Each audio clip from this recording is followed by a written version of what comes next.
let it be spoken that this program is not responsive to its listeners. Good morning to you. Good Tuesday morning. I'm Dejan Kovacevic, DK Pittsburgh Sports, and this is Daily Shot of Steelers. It comes your way bright and early every weekday if you're into hockey and or baseball. I also offer daily shots of Penguins and Pirates in the same place that you found this. Talked about the secondary yesterday. Talked about how the secondary could become a concern if certain components don't come together. And along the way, I basically scratched off my list of concerns, Minkah Fitzpatrick for obvious reasons, and Joey Porter Jr.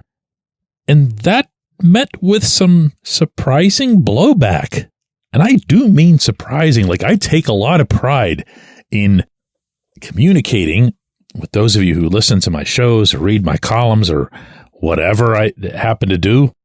There isn't that much that'll throw me back, but this did.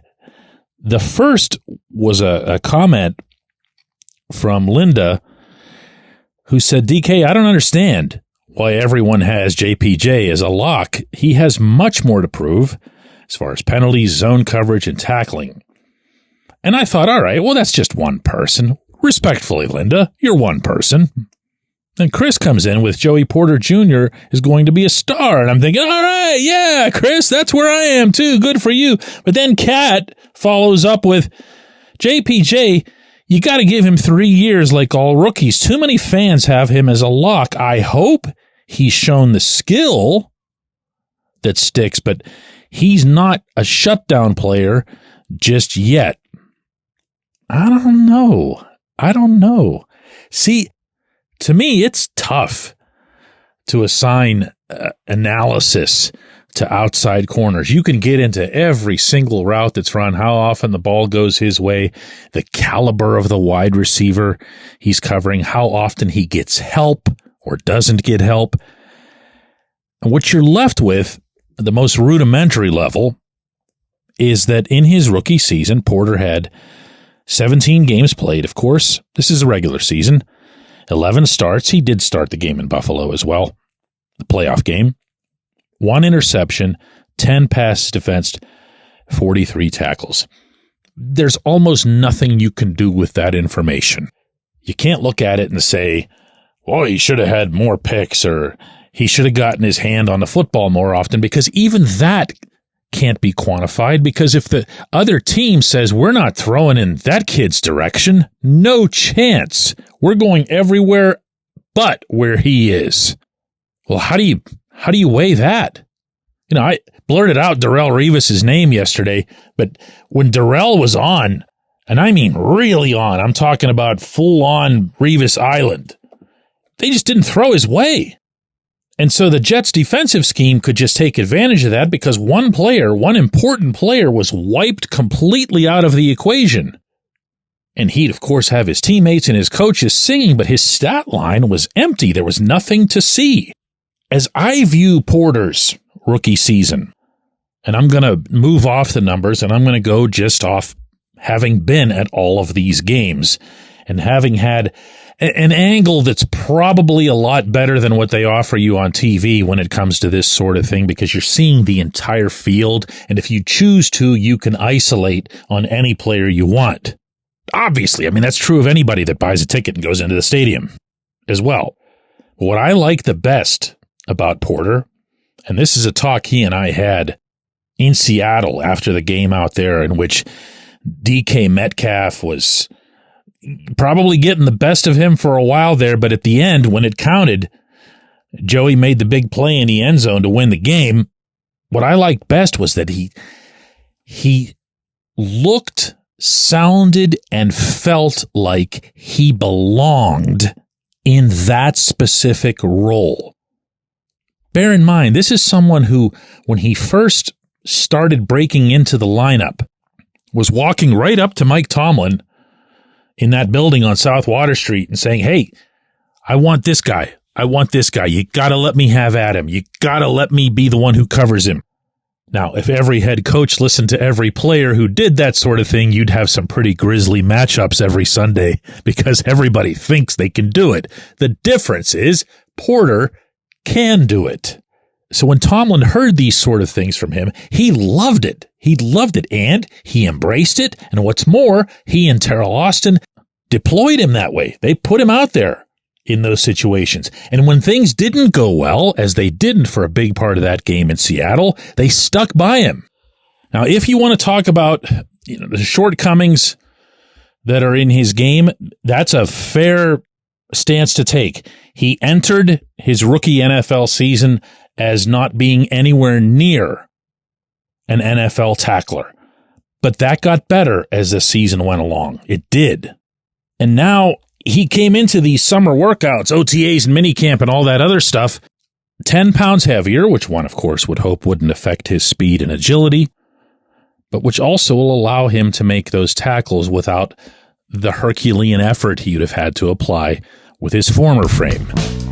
Now, all that said, all I'm going to say back to everybody who responded regarding Porter is this: if he's not starting, who is? Okay, there's another way of looking at it. When we come back, J1Q. This segment of Daily Shot is brought to you by our good friends at Mike's Beer Bar. They're located on Federal Street, directly across from PNC Park. Mike has more than 500 beers on tap, including from more than 50 local breweries. Stop in and say hello. Tell Mike we sent you. Mike's Beer Bar.